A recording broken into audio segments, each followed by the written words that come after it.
만나서 반갑습니다. 옆에 있는 분들과 인사하겠습니다. 당신을 보니까 예수가 보입니다.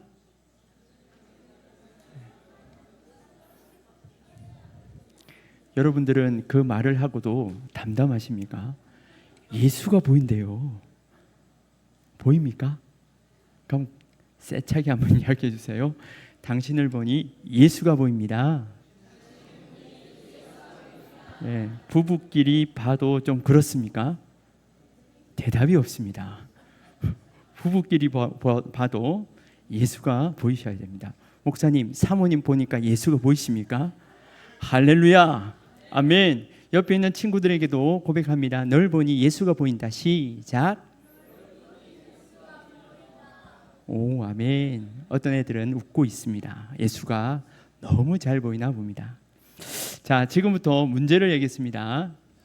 우리 친구들도 참여해 주시면 땡큐 합니다. 알겠죠? 대답 안 할 거야? 오케이, 좋았어. 눈을 감아 주시기 바랍니다. 눈 감아 주세요. 다 감으셔야 됩니다. 자, 지금부터 얘들아, 너희들도 포함된단다. 너희들도 눈 감고, 자, 북쪽이 어딘가 가리켜 보는 겁니다. 하나, 야, 천장 가리키지 말고 북쪽을 가리키는 거야. 하나, 둘, 셋. 네, 손을 이렇게 하지 말고 이렇게 하든지 정확하게. 자, 눈을 떠 주십시오. 제가 나침반으로 재보니까 어디냐면 이쪽이에요. 정확히 강대상 이쪽이 북쪽입니다. 이쪽이 북쪽입니다. 모르지, 우리 친구들은. 제가 여러분께 처음 설교를 시작하면서 이렇게 말씀을 드리는 이유가 있습니다. 이쪽이 저쪽이 북쪽인 줄 알았는데 연세가 많이 드셨든지 아니 드셨든지 간에 제대로 아는 분들이 많지는 않네요.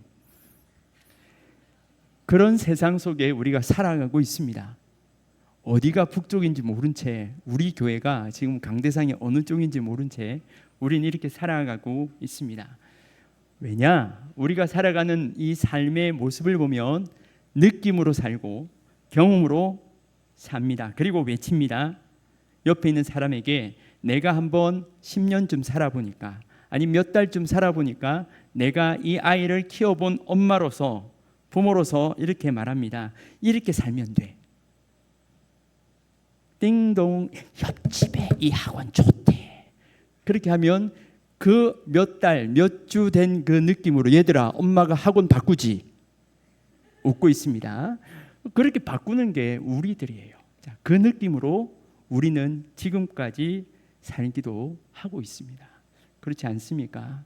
아니라고 감추더라도 속일 수 없는 것이 사실입니다. 그렇게 열심히 살면 될 것 같아서 살아보니까 어떻든가요? 잘 살아집니까? 많은 사람들이 외롭다고 말하고요. 아프다, 슬프다, 눈물 난다. 초등부 친구들 손 들어보세요. 나 초등부다. 오케이. 얘들아, 너희들도 눈물 날 때가 있어 없어? 있어요. 예. 초등부도 눈물 납니다. 중등부 손 들어봐. 예. 중등부 대답 안 하고 눈빛으로만 대답해도 돼? 눈물 날 때 있어 없어? 눈물 난답니다. 대학생 있습니까? 예. 대학생 없어요? 아, 있어요? 예. 대학생도 쪽팔리니까 눈빛으로 이야기해 주세요. 눈물 날 때 있어요? 없어요? 예, 있답니다. 아우, 담대하게 외쳤습니다. 엄마 아빠도 눈물 날 때 있고요. 여기 계시는 선생님들도 눈물 날 때가 있습니다. 우리 교회도 몇 명 되지 아니하는 이 다음 세대 바라보면서 치열하게 전투합니다. 싸웁니다. 주일날 핸드폰 때문에 싸웁니다. 우리는 전 세대가 예배를 다 드려요, 같이. 그리고 지금도 제자반하고 있어요. 우리 전도사님이 눈물을 흘리면서 아이들을 가르칩니다. 끊임없이 우리는 인생을 이렇게 살아가고 있는데 우리가 살아가는 인생 중에 이 눈물을 경험한다라는 것은요, 인생 바닥이라 말할 수가 있죠. 이런 여러 가지 경험들이 있는데 이를 좀 어려운 말로 영어로 말하면 뭐라고 이야기할까요? 슬럼프라고 이야기합니다. 뭐 스포츠 하는 사람들이 슬럼프에 빠졌다 이렇게 하죠. 심신의 상태나 때로는 작업, 사업 따위가 일시적으로 부진한 상태, 이걸 슬럼프라고 말하죠. 마치 제가 여러분께 북쪽이라고 말을 했는데 그 북쪽과 다른 모습으로 우리가 삶을 살아가는 그 모습과 방향이 헷갈리고 내가 지금 살아가는 게 맞나 싶을 정도로 때로는 우리가 혼란스러운 때를 거치고 있는 게 우리의 때입니다. 우리 마음대로 된다면 그것이 참 이상한 것입니다. 사실 내 마음대로 잘 되었다면 지금 여기에 있을 이유가 없겠죠. 내가 생각한 대로 뭔가 잘 되고 내가 고민한 대로 뭔가 경험한 대로 다 잘 되면 우리가 새벽기도 잘 안 나올 것입니다. 고난 중에 우리가 나와서 교회에 때로는 눈물로 성도들에게 외치며 주님 앞에 기도하는 것이 그런 이유가 있겠죠. 오늘 엘리야가 이를 경험하고 있습니다. 3절을 한번 보시기 바랍니다. 그가 이 형편을 보고 일어나 자기의 생명을 위해 도망하여 유다에 속한 브엘세바 도망했다라고 말씀합니다. 사실 우리가 아는 이 엘리야 뺀질거리는 사람입니까, 얘들아? 엘리야가 어떤 사람이야? 오, 선지자예요. 선지자는 뺀질거려? 너희들처럼 그렇게 하면 뺀질거린다 말하는 거야. 네, 뺀질거리는 사람들이 아니죠. 특히 우리가 아는 엘리야는 그런 사람이 아닙니다. 하나님의 말씀, 하나님의 음성을 듣고 하나님의 사람이라 불리는 선지자입니다. 그런데 이 본문만 떼어놓고 보면 사실 엘리야는요 정말 따르고 싶지 않은 모습을 보이고 있는 사람입니다. 왜 그런 사람인가? 19장 이전 내용을 좀 살펴봐야 하는데요. 엘리야는 지금으로부터 약 2900년 전 사람입니다. 우리나라 삼국시대보다 더 이전 청동기 시대, 우리나라의 청동기 시대 때 바로 오늘 본문의 이 사건이 일어난 것입니다. 그때 이스라엘은요 분열 왕국 시대입니다. 나라가 두 조각 났습니다. 지금 우리나라가 남북으로 나뉘어진 것처럼 말입니다. 자, 북쪽 이스라엘은 아합 왕이, 얘들아 따라해볼까? 아합 왕. 오, 잘하네. 아합 왕이 통치했고 남쪽 유다는요 여호사밧 왕이 통치했습니다. 남유다의 여호사밧 왕은요 하나님을 경외했던 왕입니다. 자, 그런데 이 아합 왕은 엉망인 왕이라고 말씀을 드렸습니다. 날씨를 관장하는 태양신 바알과 풍요와 다신의 아세라를 따라왔습니다. 이 아합 왕이 하나님의 말씀을 잘 안 들으니까 하나님이 야단을 치십니다. 엘리야를 통해 수년 동안 비를 안 내리신다는 겁니다. 그러면서 이 엘리야는 아합 왕에게 이 신봉하고 따르는 신의 이름으로 도전장을 내죠. 누가 비를 내리는지 누가 참 신인지 한번 붙어보자 라고 말한 것입니다. 당시에 농사와 목축으로 지냈던 나라들은요 날씨가 절대적일 수밖에 없습니다. 자, 그런 이름을 걸고 갈멜산에 다 모였습니다. 아합의 주위에 무려 850명 엄청난 바알과 아세라 선지자들이 포진을 했습니다. 지금 여기 숫자가 한 60명 좀 넘죠. 70명을 잡으면요 몇 명 이상입니까? 한 10배 이상이 되는 숫자가 딱 선지자들로만 구성이 되어 있습니다. 그리고 그 주변에 많은 사람들이 있었겠죠. 그리고 백성들이 구경하러 나왔습니다. 그곳에 지금 현재 엘리야의 편에 서 있는 사람은 아무도 없는 듯합니다. 보여지는 사람들은 보이지 않습니다. 홀로 그곳에 있다는 것입니다. 그리고 오전 오후 내내 850명이 미친 듯이 외치면서 제사를 드리면서 몸에 막 핏자국을 내면서 미친 듯이 열광하면서 제사를 드리는 그 모습을 여러분 한번 상상해 보시기 바랍니다. 그런데 중요한 것은 하늘에서 아무런 반응이 없습니다. 그 자리에서 엘리야가 홀로 그 지나간 시간 속에서 이렇게 외칩니다. 큰 소리로 불러라. 묵상하고 있는지 잠깐 나갔는지 그가 잠들었는지. 그 갈멜산 위에서 그 850명 선지자들이 째려보고 있습니다. 누구를요? 엘리야를. 이글거립니다. 그 눈빛은 이글거리고 있죠. 창과 칼을 들고서 죽이려는 도끼 서린 모습, 그 모습이 엘리야 가운데 있었는데 그 중에서 엘리야가 외쳤던 것입니다. 자, 이제 저녁쯤이 되었습니다. 엘리야가 그 자리에서 다시금 이 제단을 세우면서 물을 붓고 송아지 각을 떴습니다. 그리고 나서요, 간절히 기도하니까 어떻게 되었습니까? 하늘에서 불이 내려왔습니다. 번제물과 그 모든 것을 싹 태워 버렸습니다. 아멘. 아멘. 아멘. 우리 친구들이 잘하네요. 자, 이런 일들이 벌어지면서 이제 연이어서 어떤 일들이 벌어졌을까요? 이제 엘리야가 그렇게 말했던 그대로 이 일들이 벌어지니까 이스라엘 백성들이 환호와 함성을 지릅니다. 연이어 죽여라! 그 소리 앞에 칼을 들고 모든 선지자들을 죽여버리는 피 비린내 나는 현장으로 돌변했겠지요. 이 승리의 함성 속에 이어 기다리던 뭐가 내려옵니까? 비가 옵니다. 정말 엘리야 선지자 말대로 놀라운 역사가 일어났습니다. 그리고 그 엘리야는 그 산에서 달려 내려옵니다. 18장 46절에 보시면 여호와의 능력이 엘리야에게 임했다라고 말씀하는데요. 엘리야에게 이 여호와의 능력이 임했고 아합보다 앞서서 달려가기 시작합니다.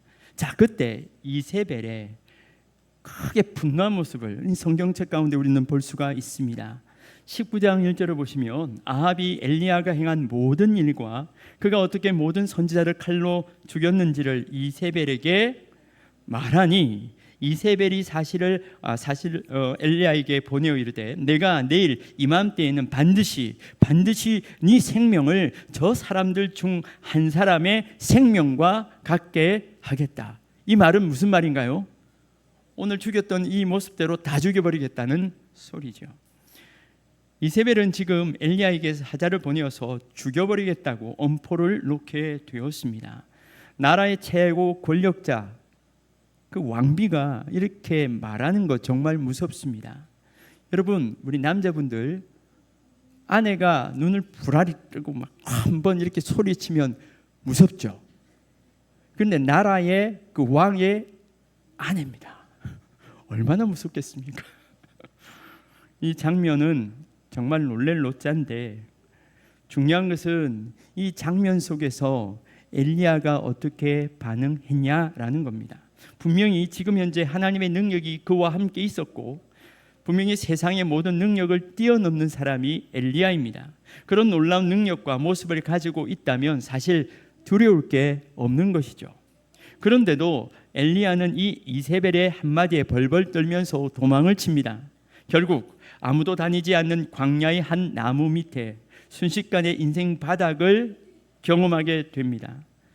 심히 침체되어 죽게 되었다고 죽여달라고 하나님께 불평하기 시작합니다. 왜 이런 모습의 도망자가 되었을까? 여러분, 엘리야의 그 심경을 이해할 수 있겠습니까? 우리가 이 엘리야의 심경을 한번 이해해 보기 위해서 왜 그랬을까?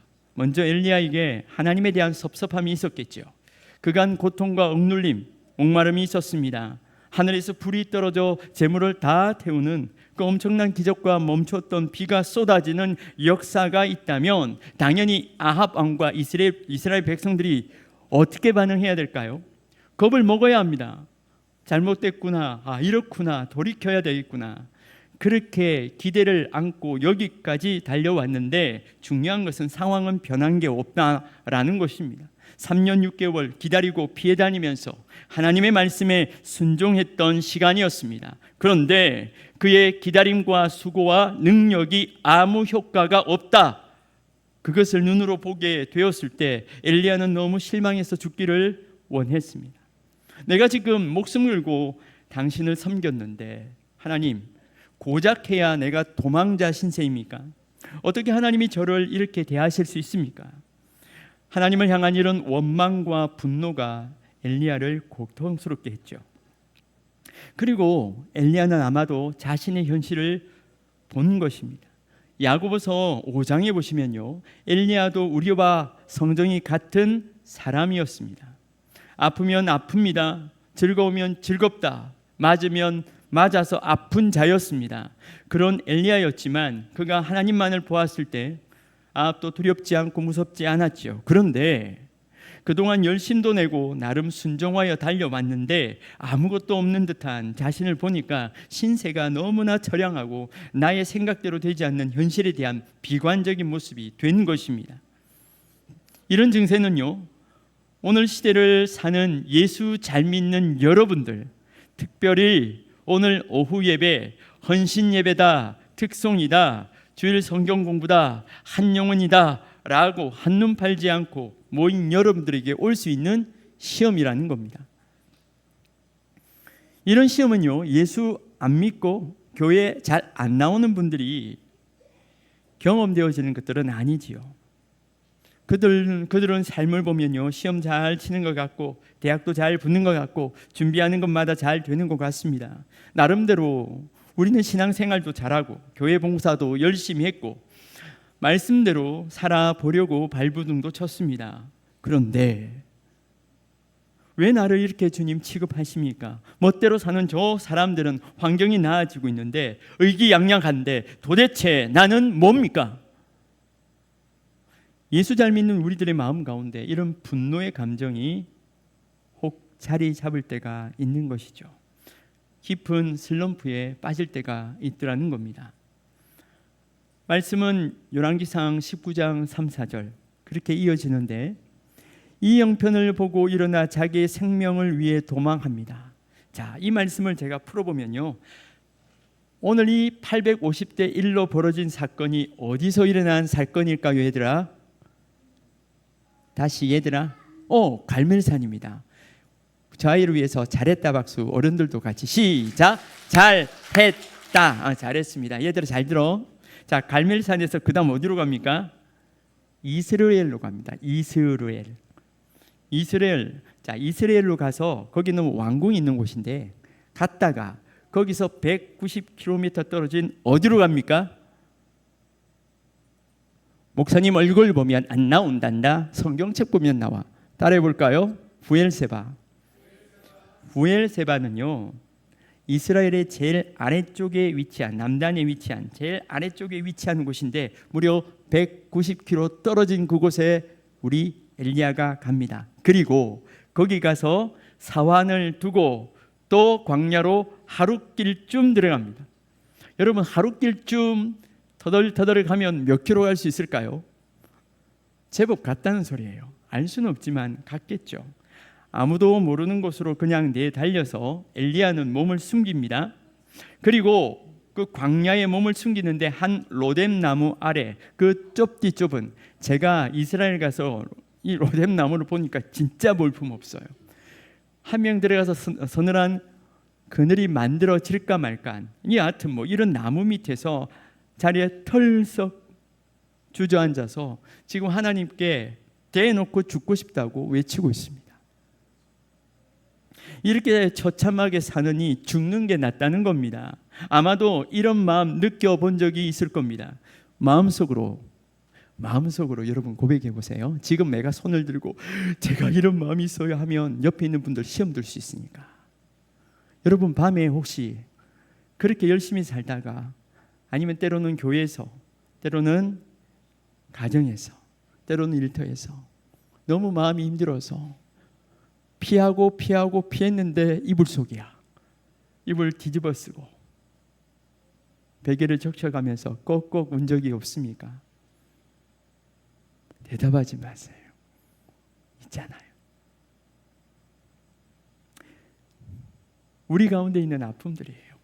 엘리야가 지금 그 하나님의 능력을 경험하고 그 하나님의 놀라운 통치와 다스림 속에 있다가 순식간에 이 자리로 서게 된 겁니다. 왜 엘리야가 지금 이런 심각한 슬럼프에 빠졌을까? 이세벨과 싸워 응당 하나님이 주시는 그 능력으로 살면 될 텐데 왜 이리도 초라해졌을까? 이런 우리를 향해서 하나님이 오늘 세 가지로 말씀하고 있습니다. 저를 따라서 같이 고백합시다. 첫째는요, 여러분들은 혼자가 아닙니다. 옆에 있는 분들에게 고백합시다. 당신은 혼자가 아닙니다. 오늘 말씀은 이것을 말해주고 있습니다.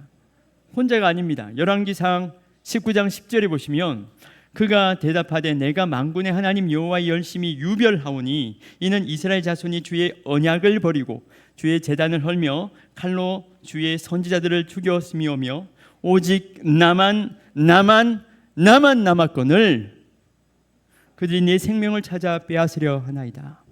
여러분, 우리는 그냥 글자로 아까 우리 친구들이 성경책 읽듯이 떠듬떠듬 읽을 수 있지만 이 이야기를 했던 엘리야는 어떻게 부르짖었을까요? 오직 나만 남았다고요 라고 고백했겠죠. 그렇게 읽어야죠. 그렇게 뿜어내야죠. 외로움과 답답함, 앞이 보이지 않는 이 모든 것이 담겨져 있는 말이 바로 이 말입니다. 오직 나만 남았거늘. 결국 이런 병이 그에게 찾아온 것입니다. 우리 가운데도 이런 마음이 분명히 있겠지요.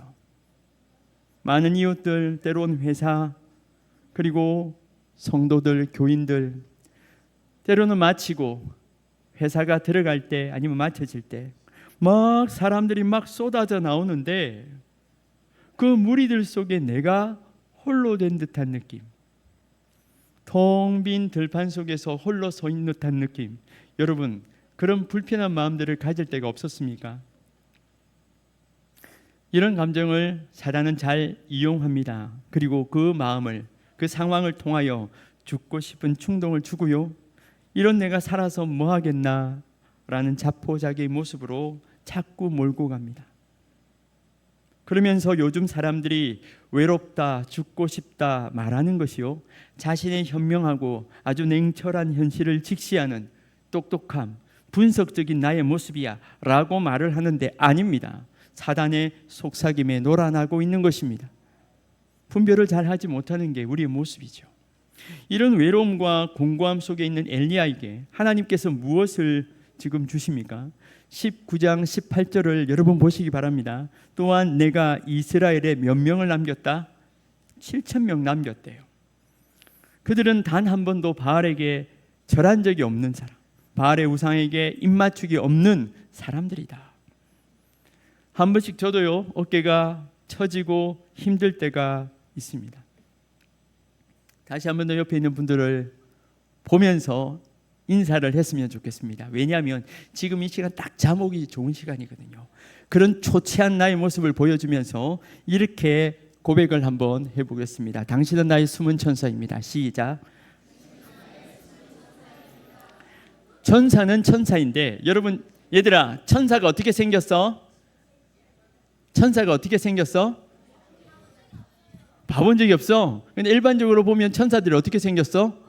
너무 이뻐요. 너무 잘생겼어요. 그런데 이 땅에 있는 천사들은 어떻게 생겼냐면 딱 옆에 있는 분과 생겼습니다.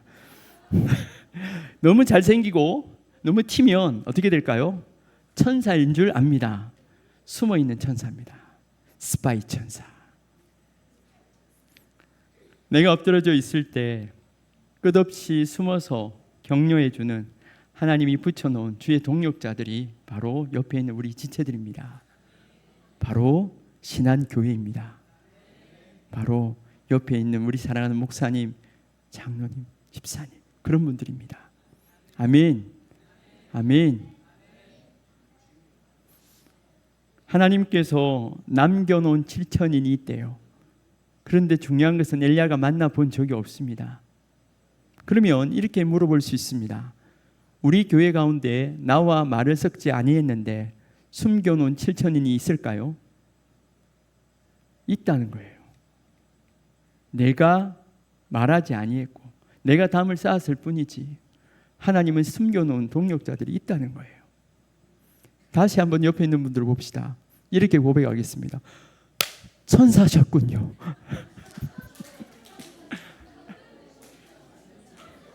그렇게 하며 시작하면 되는 것입니다. 아멘. 아멘. 아멘. 그렇게 시작하는 것입니다. 그렇게 말을 시작하면 되는 것입니다. 7,000인 있잖아요. 있는데 얼굴 몰라요. 그런데 하나님이 있다고 말해요. 그러면 믿음으로 한 걸음 내디디면 되는 것입니다. 아멘. 아멘. 하나님의 백성된 자녀들의 모임을 통해 교회를 통해서 하나님은 일하신다는 겁니다. 두 번째, 저를 따라 외치겠습니다. 우리는 하나님의 도우심과 만지심이 반드시 있습니다. 우리는 하나님의 도우심과 만지심이 반드시 있습니다. 아멘. 19장 5절 6절 말씀에 보면 이런 말씀이 있습니다. 로뎀 나무 아래에 누워 자더니 천사가 그를 어루만지며 그에게 이르되 일어나서 먹으라 하는지라. 본즉 머리맡에 숯불에 구운 덕과 한 병 물이 있더라. 이에 먹고 마시고 다시 누웠다라고 말씀합니다. 여러분, 분명히 기억해야 될 게 뭐냐면 하나님은 온 천지를 만드시고 주장하시는 능력의 하나님이십니다. 아멘. 여러분, 감이 안 오시나 본데 하나님이 능력이라고요. 하나님 살아계신다고요. 하나님 나를 만드셨다고요. 옆에 있는 천사같이 생긴 저분을 만드셨다고요. 할렐루야. 아멘. 저분이 증거입니다. 하나님 살아계시다. 하나님이 능력이다. 그 하나님으로 말미암는다. 그 하나님이 지금 나와 함께 계시다. 이것이 출발입니다. 그분이 이렇게 먹이시는 거예요. 하나님 계시다고 믿는다면서요. 그런데 내가 7천인이 있다 없다, 하나님이 있다 없다고 내가 이미 단정을 해놓고 없다 해버리면 없는 거예요. 그런데 있는데 우리 목사님, 최경호 목사님 옆에 도와줄 수 있는, 교회와 동력할 수 있는 손이 있는데 내가 아니다라고 손 놓고 있으면 도움의 손길을 받을 수 없는 거예요. 있는데, 동력자가 있는데, 중요한 것은 하나님이 있는데, 하나님이 먹이시고 입히시려고 다 준비해 놓았는데 내가 마음만 닫고 있어요. 여러분, 요즘 비가 많이 왔습니다. 비가 많이 올 때 처마 밑 안에 있는 화초랑 밖에 있는 화초가 뭐가 다른가 아십니까? 밖에 있는 화초는 물을 먹을 대로 다 먹을 수 있어요. 그런데 안에 있는 화초는 못 먹어요. 처마 밑에 있느냐 없느냐입니다. 물이 쏟아지게 홍수처럼 올지라도 그 밑에 있으면 못 먹는 거예요. 그냥 내가 닫고 있으면 경험하지 못하는 겁니다. 하나님 살아 계십니다. 하나님 역사하십니다. 그러면 믿음에 한 걸음 거시면 됩니다. 어느 날 남편이 아내에게 이렇게 말을 했습니다. 서로의 직장이 너무 머니까 혼자 출근하면 좋을 것 같다 라고 아내는 남편에게 아주 무뚝뚝하게, 그렇지만 고개를 떨구고 이야기했습니다. 이 말에 아내는 남편에게 너무 섭섭했고 사랑하는 남편이 그런 말을 한 것 자체가 배신감까지 느끼게 되었습니다. 그리고 이를 악물고 살아야 되겠다는 결심을 한 후에 그 다음날부터 혼자 끙끙대고 부딪히고 자빠지고 눈물을 흘리면서 출근하기 시작했습니다. 지팡이를 짚고 버스를 타면서 그렇게 혼자 다니기 훈련했습니다. 그리고 어느 정도 익숙해진 2년이 지난 어느 날 버스 운전기사가 웃으면서 이 부인에게 이야기를 합니다. 아줌마 참 복도 많소. 매일 남편이 버스에 함께 앉아주고 부인이 직장 건물에 들어가는 순간까지 지켜보다가 등 뒤에 손을 흔들어주는 그 격려를 해주니까. 여러분, 하나님이 그렇게 하고 계시다고요. 그런데 그것을 그 부인은 잘 안 보이니까 안 보이잖아요. 그런데 여러분, 이것을 믿는 것과 안 믿는 것의 차이가 바로 이렇다는 겁니다. 시편 139편을 보면 이런 말씀이 있습니다. 여호와여, 주께서 나를 살펴보셨으므로 나를 아시나이다. 주께서 내가 앉고 일어섬을 아시고 나의 생각을 밝히 아시오며 나의 모든 길과 내가 눕는 것을 살펴보셨으므로 나의 모든 행위를 익히 아시오니 여호와여, 내 혀의 말을 알지 못하는 것이 하나도 없으시니이다. 주께서 나의 앞뒤를 둘러싸시고 내게 안수하셨나이다. 아멘이십니까? 아멘. 근데 왜 안 믿어요? 하나님이 그렇게 하신다고요. 하나님이 살아계신데 하신다고요.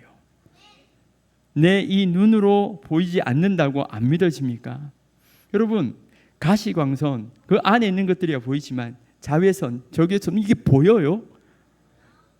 하나님이 만드신 그 피조물 가운데 있는 그 가시광선 하나도 광선 하나도 우리는 눈으로 볼 수가 없어요. 그런데 우리는 하나님을 향해서 안 보인다고 무조건 말합니다. 말씀을 통해 말씀하고 계시는데, 7천인을 준비시켜 주신 분도 하나님입니다. 천사를 통해 어루만진 분도 하나님입니다. 도망친 엘리야를 야단치면서 다그쳐서 몰고 가시는 분이 그냥 그렇게만 몰고 가시는 분이 아니라 필요한 먹거리를 챙겨서 세임나도록 쏟아붓고 도우시고 기다리시면서 격려하시는, 위로하시는 분이 하나님이십니다. 우리가 인지하든지 그리 못하든지 하나님은 나와 우리와 함께 하시며 그 이름을 임마누엘이라고 말씀하셨습니다. 아멘. 이 시간 한번 이렇게 고백하길 원합니다. 하나님은 나의 아빠이십니다. 시작. 초등부 친구들 옆에 우리 아빠 있는 친구 손 들어봐요.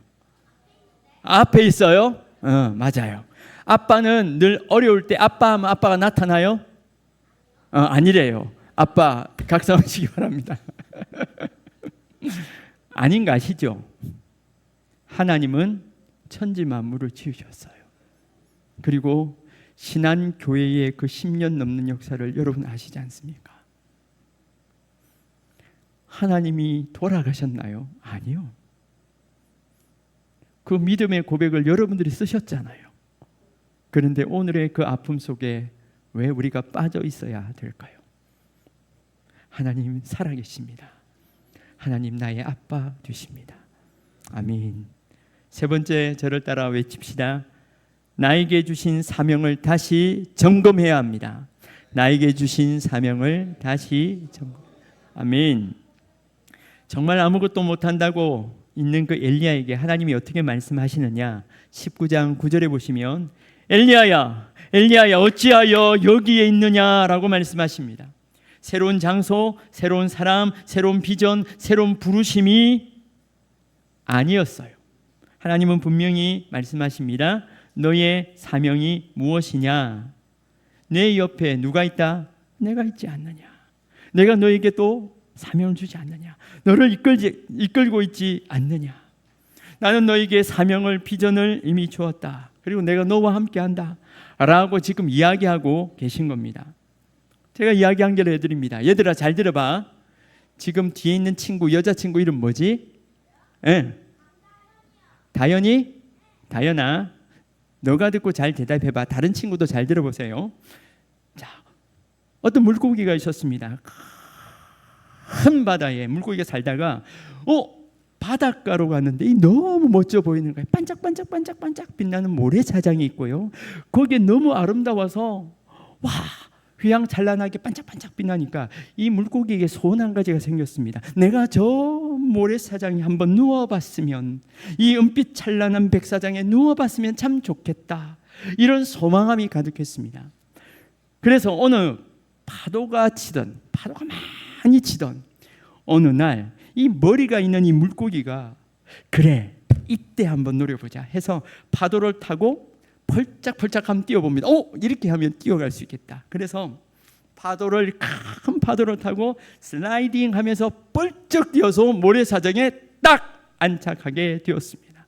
그때 이 물고기가 이렇게 말합니다. 드디어 나의 꿈이 성취가 되었구나. 하하하, 너무 좋아 라고 외치고 있는데 그 기쁨은 잠시, 순간에 그 따라오는 고통들이 있습니다. 모래가 온 몸으로 뜨거운 햇살이 살갗으로 그렇게 고통스러워 미칠 겁니다. 이때 백사장의 물고기를 어느 지나가는 행인이 이렇게 말합니다. 물고기 힘내세요. 내가 있잖아요. 물고기 힘내세요. 내가 있어요. You can do it. 뭐 이렇게 말하면 다연아 어떤 생각이 들어?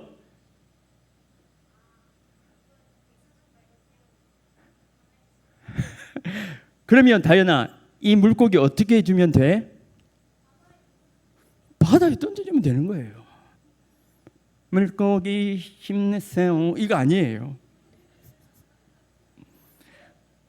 그냥 물고기는요 그 자리에 가면 돼요. 우리 친구들도 다 아는 부분입니다. 낙담한 엘리야에게 던지는 하나님의 말씀이 바로 이것입니다. 네가 왜 그곳에 있니? 내가 있을 곳은 너희가 가지고 있는 그 사명으로 있을 곳은 그곳이 아니야 라고 말씀하고 있는 것입니다. 때론 지금 우리 친구들이 공부하고 있는 그곳, 내가 일하고 있는 그곳, 섬기는 그곳, 나의 머리로 이해 안 되는 현장일 수도 있고요. 고통이다, 아픔이다 생각하며 달아나고 도망하고 싶을 때가 분명히 있습니다. 그런데 엘리야를 통해 그 큰 역사를 이루신 하나님이 그 상황을 뚫고 일어날 힘을 주셨듯이 지금 여러분들이 감당해야 될 그곳에서 다시금 힘을 내어 재출발하기를 축복합니다. 아멘. 아멘. 여러분, 물고기에 있는 그 대양이 사실은 전부 다 좋았을까요? 아니에요. 여러분들이 있는 가정과 여러분들이 있는 일터가 다 만족스럽습니까? 아니요. 조금 정직하게 이야기해서 신앙교회 모든 게 마음에 들어요? 예라고 대답하셔야죠.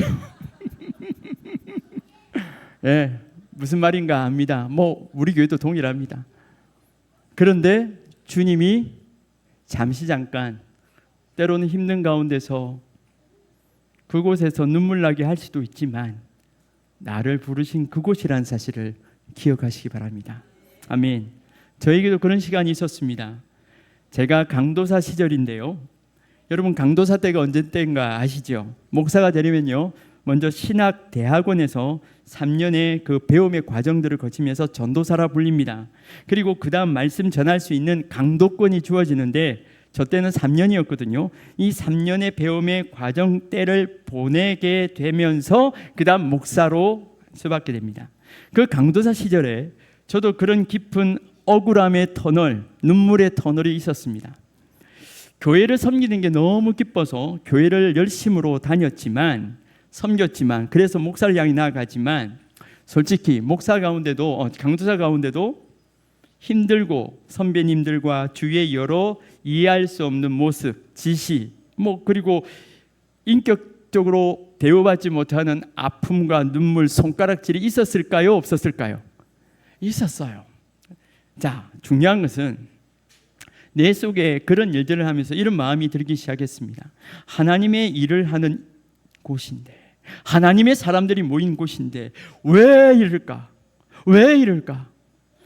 수없이 삼키고 참아냈지만요, 제 영혼은, 제 육체는 점점 아파가고 있었습니다. 그렇게 극심한 스트레스와 영적인 아픔이 쌓이니까 결국 몸에서 반응이 일어났는데요, 어느 날 귀에서 자꾸 비 이런 소리가 나는 거예요. 이명이 들립니다. 시도 때도 없이 식은 땀이 납니다. 길을 걷는데 제가 공중부양하고 있는 거예요. 기분이 붕 떠다니면서 빙글빙글. 그리고 심지어는 머리에 500원짜리 구멍이 생깁니다. 원형 탈모가 생겼죠. 처음에는 이런 생각이 들었습니다. 귀의 문제인가? 이비인후과를 갔었습니다. 그런데 의사 선생님이 저에게 한 15가지, 20가지 이상 되는 증상들, 머리의 증상들을 하나하나 물어보시더니 딱 소견서를 적어주십니다. 그리고 다급하게 서울 보람의 병원, 그 당시는 신경과였습니다. 신경과, 지금 같으면 정신건강의학과겠죠. 그 신경과로 가보라고 소견서를 적어주는 겁니다.